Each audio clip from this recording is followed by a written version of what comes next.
Famous story channel में आपका स्वागत है। आइए आज हम आपको सुनाते हैं मुंशी प्रेमचंद की कहानी मोटर की छींटें। क्या नाम की प्रातःकाल स्नान पूजा से निपट तिलक लगा, पीताम्बर पहन, खड़ाऊ पाँव में डाल, बगल में पतरा दबा, हाथ में मोटा सा शत्रु मस्तक भंजन ले एक जजमान के घर चला। विवाह की साइत विचारनी थी। कम से कम एक कलदार का डौल था, जलपान ऊपर से, और मेरा जलपान मामूली जलपान नहीं है। बाबुओं को तो मुझे निमंत्रित करने की हिम्मत ही नहीं पड़ती। उनका महीने भर का नाश्ता मेरा एक दिन का जलपान है। इस विषय में तो हम अपने सेठों साहूकारों के कायल हैं। ऐसा खिलाते हैं और इतने खुले मन से कि चोला आनंदित हो उठता है। जजमान का दिल देखकर ही मैं उनका निमंत्रण स्वीकार करता हूँ। खिलाते समय किसी ने रोनी सूरत बनाई और मेरे क्षुधा गायब हुई। रोकर किसी ने खिलाया तो क्या, ऐसा भोजन कम से कम मुझे नहीं पचता। जजमान ऐसा चाहिए कि ललकारता जाए, लो शास्त्री जी एक बालूशाही और। मैं कहता जाऊं, नहीं जजमान अब नहीं। रात खूब वर्षा हुई थी, सड़क पर जगह जगह पानी जमा था। मैं अपने विचारों में मगन चला जाता था कि एक मोटर छप छप करती हुई निकल गई। मुंह पर छींटे पड़ी, जो देखता हूँ तो धोती पर मानो किसी ने कीचड़ घोल कर डाल दिया हो। कपड़े भ्रष्ट हुए वो अलग, देह भ्रष्ट हुई वो अलग, आर्थिक क्षति जो हुई वो अलग। अगर मोटर वालों को पकड़ पाता तो ऐसी मरम्मत करता कि वे भी याद करते। मन महसूस कर रह गया। इस वेश में जजमान के घर तो जा नहीं सकता था, अपना घर भी मील भर से कम न था। फिर आने जाने वाले सब मेरी ओर देख देख कर तालियां बजा रहे थे। ऐसी दुर्गति मेरी कभी नहीं हुई थी। अब क्या करोगे मन, घर जाओगे तो पंडिताइन क्या कहेंगी। मैंने चटपट अपने कर्तव्य का निश्चय कर लिया। इधर उधर से 10-12 पत्थर के टुकड़े बटोर लिए और दूसरी मोटर की राह देखने लगा। ब्रह्म तेज सिर पर चढ़ बैठा। अभी 10 मिनट भी ना गुजरे होंगे कि एक मोटर आती हुई दिखाई दी। ओहो, वही मोटर थी। शायद स्वामी को स्टेशन से लेकर लौट रही थी। ज्यों ही समीप आई मैंने एक पत्थर चलाया, भरपूर जोर लगाकर चलाया। साहब की टोपी उड़कर सड़क के उस बाजू पर गिरी। मोटर की चाल धीमी हुई। मैंने दूसरा फैर किया। खिड़की के शीशे चूर चूर हो गए और एक टुकड़ा साहब बहादुर के गाल में भी लगा। खून बहने लगा। मोटर रुकी और साहब उतरकर मेरी तरफ आए और घूंसा तान कर बोले, सुअर, हम तुमको पुलिस में देगा। इतना सुनना था कि मैंने पोथी पत्रा जमीन पर फेंका और साहब की कमर में पकड़कर अड़ंगी लगाई तो कीचड़ में भद से गिरे।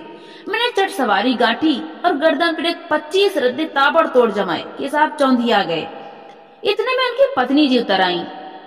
ऊंची एड़ी का जूता, रेशमी साड़ी, गालों पर पाउडर, ओठों पर रंग, भवों पर स्याही, मुझे छाती से गोदने लगी। मैंने साहब को छोड़ दिया और डंडा संभालता हुआ बोला, देवी जी आप मर्दों के बीच में ना पड़े, कहीं चोट चपेट आ जाए तो मुझे दुख होगा। साहब ने अवसर पाया तो संभल कर उठे और अपने बूटदार पैरों से मुझे एक ठोकर जमाई।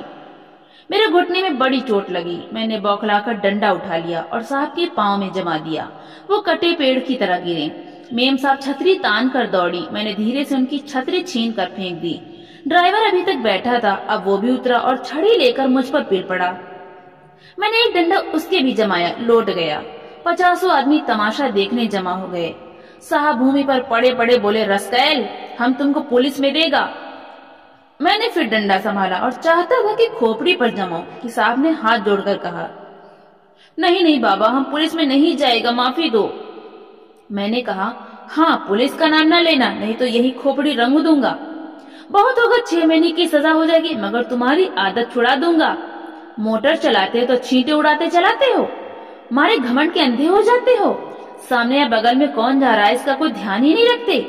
एक दर्शक ने आलोचना की, अरे महाराज, मोटर वाले जानबूझकर छींटे उड़ाते हैं और जब आदमी लथपथ हो जाता है तो सब उसका तमाशा देखते हैं और खूब हंसते हैं। आपने बड़ा अच्छा किया कि एक को ठीक कर दिया। मैंने साहब को ललकार कर कहा, सुनता है कुछ, जनता क्या कहती है।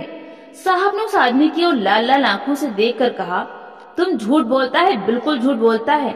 मैंने डांटा, अभी तुम्हारी हेगड़ी कम नहीं हुई, आऊं फिर और दूं 1 सोटा कस की। साहब ने घिघियाकर कहा, अरे नहीं बाबा, सच बोलता है, सच बोलता, अब तो खुश हुआ। दूसरा दर्शक बोला, अभी जो चाहे कह दे, लेकिन ज्यों ही गाड़ी पर बैठे फिर वही हरकत शुरू कर देंगे। गाड़ी पर बैठते ही सब अपने को नवाब का नाती समझने लगते हैं। दूसरे महाशय बोले, इससे कहिए थूक कर चाटे। तीसरे सज्जन ने कहा, नहीं, कान पकड़कर उठाइए बैठाइए। चौथा बोला, अरे ड्राइवर को भी ये सब और बदमाश होते हैं, मालदार आदमी घमंड करे तो एक बात है, तुम किस बात पर करते हो। चक्कर हाथ में लिया और आंखों पर पर्दा पड़ा। मैंने यह प्रस्ताव स्वीकार किया। ड्राइवर और मालिक दोनों ही को कान पकड़कर उठाना बैठाना चाहिए और मेम साहब गिने। सुनो मेम साहब, तुमको गिनना होगा पूरी 100 बैठकें, एक भी कम नहीं, ज्यादा जितनी चाहे हो जाएं। 2 आदमियों ने साहब का हाथ पकड़कर उठाया बैठाया।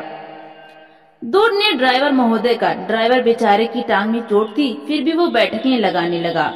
साहब की अकड़ अभी काफी थी। आप लेट गए और ऊल जलूल बकने लगे। मैं उस समय रुद्र बना हुआ था। दिल में ठान लिया था कि इससे बिना 100 बैठकें लगवाए न छोड़ूंगा। 4 आदमियों को हुक्म दिया कि गाड़ी को ढकेलकर सड़क के नीचे गिरा दो। हुक्म की देर थी। 4 की जगह 50 आदमी लिपट गए और गाड़ी को ढकेलने लगे। वो सड़क बहुत ऊंची थी, दोनों तरफ की जमीन नीची। गाड़ी नीचे गिरती और टूट टाट कर ढेर हो जाती। गाड़ी सड़क के किनारे तक पहुंच चुकी थी। फिर साहब कांप कर उठ खड़े हुए और बोले, बाबा गाड़ी को मत तोड़ो, हम उठे बैठेगा। मैंने आदमियों को अलग हट जाने का हुक्म दिया, मगर सबों को एक दिल लगी मिल गई थी। किसी ने मेरी ओर ध्यान न दिया, लेकिन जब मैं डंडा लेकर उनकी ओर दौड़ा तब सब गाड़ी छोड़कर भागी और साहब ने आंखें बंद करके बैठकें लगानी शुरू की। मैंने 10 बैठकों के बाद मेम साहब से पूछा, कितनी बैठकें हुई। मेम साहब ने रोब से जवाब दिया, हम नहीं गिनता। तो इस तरह साहब दिन भर कांखते रहेंगे और मैं न छोड़ूंगा। अगर उनको कुशल से घर ले जाना चाहती हो तो बैठकें गिन दो, मैं उनको रिहा कर दूंगा। साहब ने देखा कि बिना दंड भोगे जान न बचेगी, तो बैठकें लगाने लगे। 1 2 3 4 5।